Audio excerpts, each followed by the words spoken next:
Hi, everyone, and welcome to the Zero to Empire podcast. On this episode, I have Larry Cornett.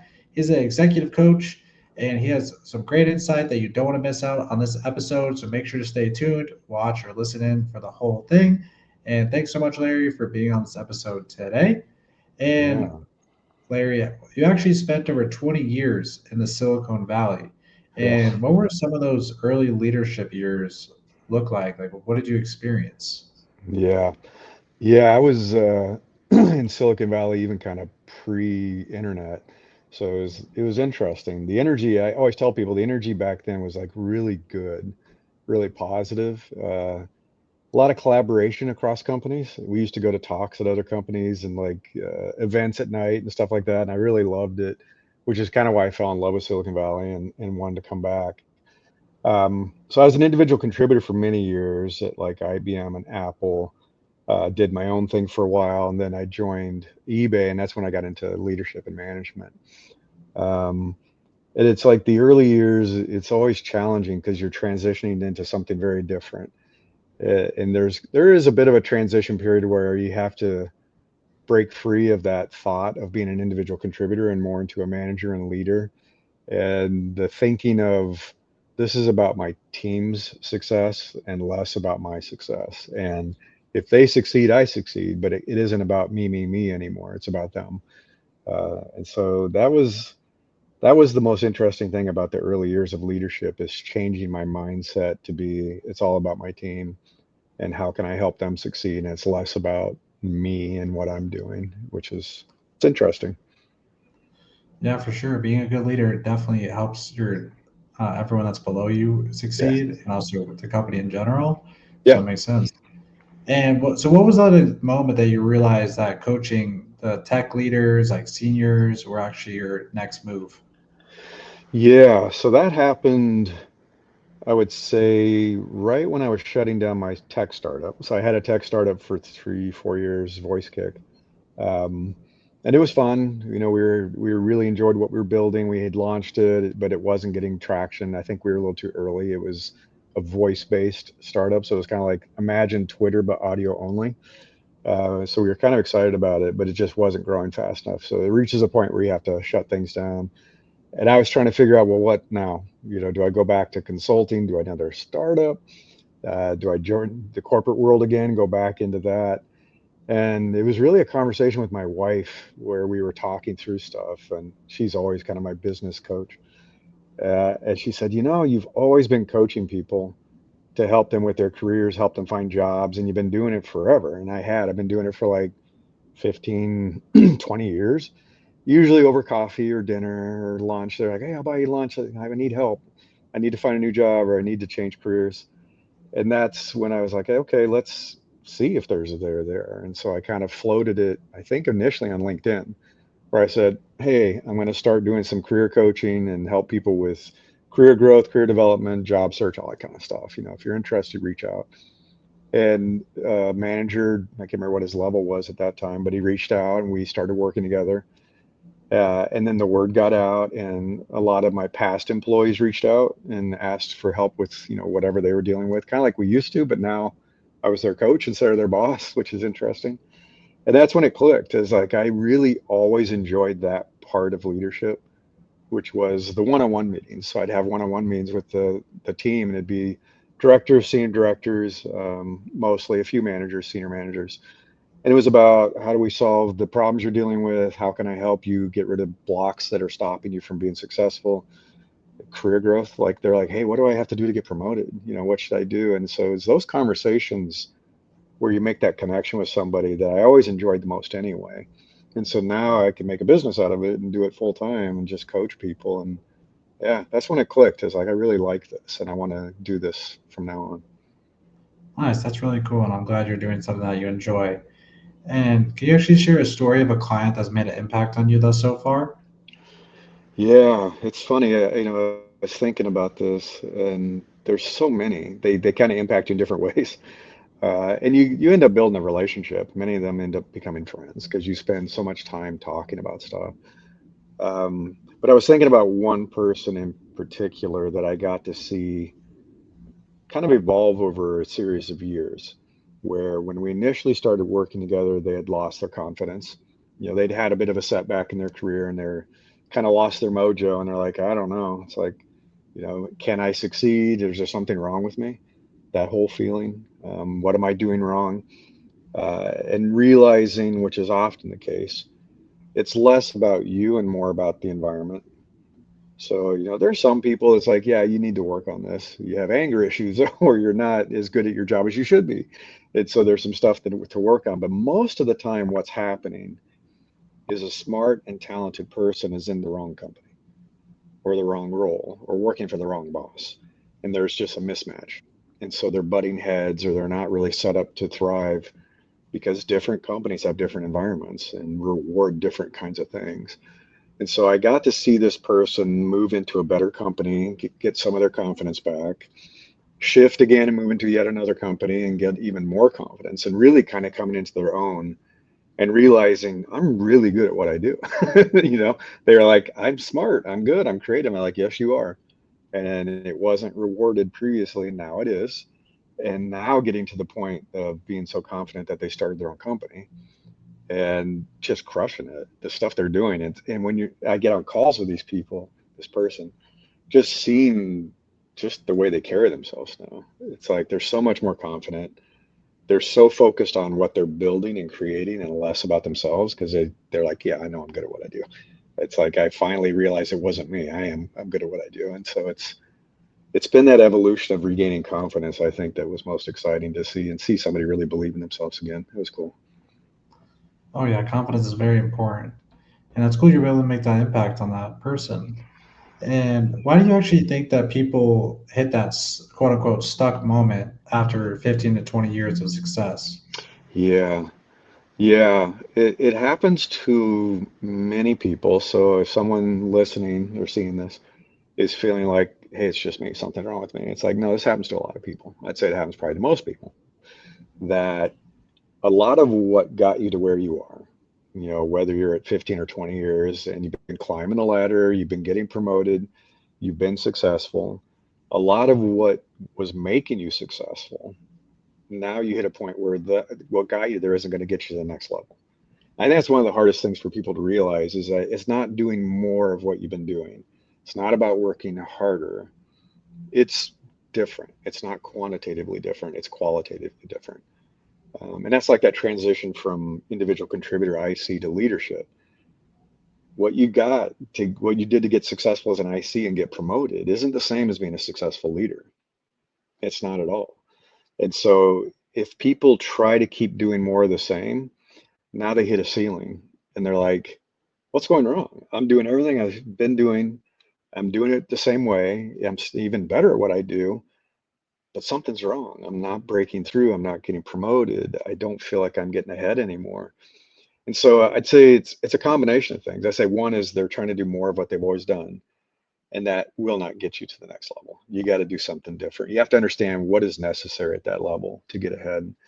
And the other kind of talk about this on LinkedIn all the time, and I've been on several podcasts about this. There is ageism. It just exists, and it's more in some industries than others. So it's pretty bad in tech. It's really bad in the entertainment industry. It's really bad in sports. It's like, yeah, you're going to reach a point where it's like, yeah, you're not going to get ahead anymore. And it's subtle. It's very subtle. It's not so much that they're going to come out and say, wow, you're too old to be promoted or you're too old to have this position. They're just going to be like, well, we're looking for somebody who has a little more creativity. We're looking for the word we're looking for a digital native, or now probably an AI native. Uh, and what that's code for is we're looking for a younger person. And they're very careful. They don't want to be sued, so they don't say it. But you'll see it. And I work with enough people. It's like, I know they're smart. I know they're good. They've been promoted their whole career. Then all of a sudden they're like stuck. And it's like, there is some ageism going on. And that's real too, and you have to think about what you're going to do about that. Yeah, that's definitely true. And it's unfortunate circumstances for some people, but Yeah. I'm glad you're able to make some of these people aware of it so that they can take action accordingly. And what would you say is some advice or like tips that you would give to someone who's hit a ceiling in their career? Yeah. So I think one of the first things you're going to have to figure out is, have I hit a ceiling in my career, my profession, or have I hit a ceiling in this company? Because they're different. And sometimes and it's natural. You can hit a ceiling in a company. It's like, I've taken this about as far as it's going to go. I was just doing a podcast with Bob Baxley about this a few weeks ago. I think I launched it this week. Smart, brilliant guy. He worked at Apple. He worked, and presented stuff to Steve Jobs. I mean, brilliant design leader.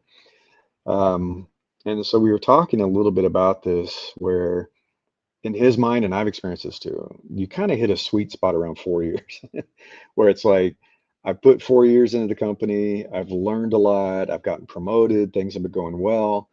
And right around the 4 year mark, and I always stayed at companies like 4 years max. That was it. You kind of start repeating things like, I'm doing more of the same. I don't think I'm learning anything new. I've been promoted 3, 4 times if you're lucky, but now I'm stuck. It's like, okay, maybe I'm just done with this company. And that's okay. Everything has a cycle. And I think it's different than our parents' experience. It's very different than what boomers experienced in their careers, where they would be in a career for 30 years and retire with kind of the watch and everything.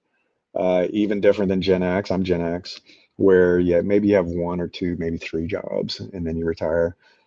Younger folks, and I behave like a younger person. I've been from company to company to company, and I started my own company, and I'm kind of weird. I jump around.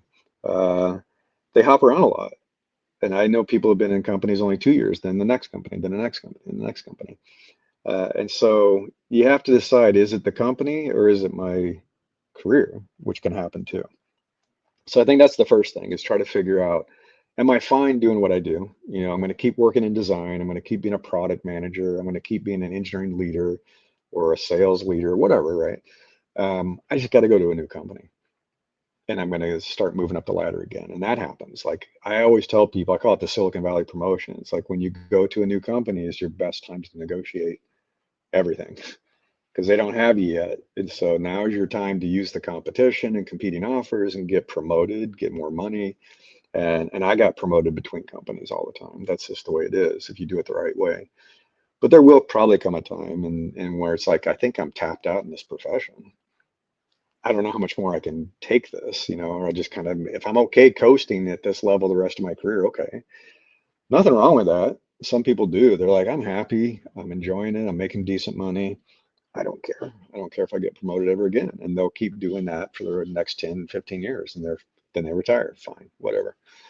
Um, but if you find out you're kind of tapped out in the profession, which can happen, then it's like, okay, what can I do that's different?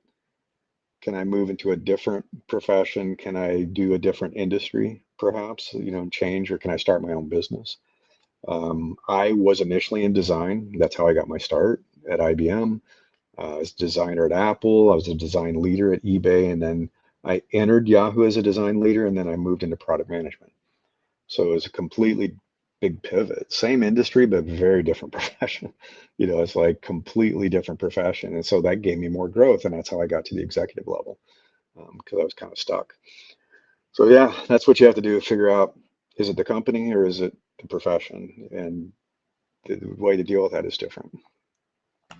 That's some great insight, especially amongst some very big companies. So that's awesome that you're able to give Yeah. that information today.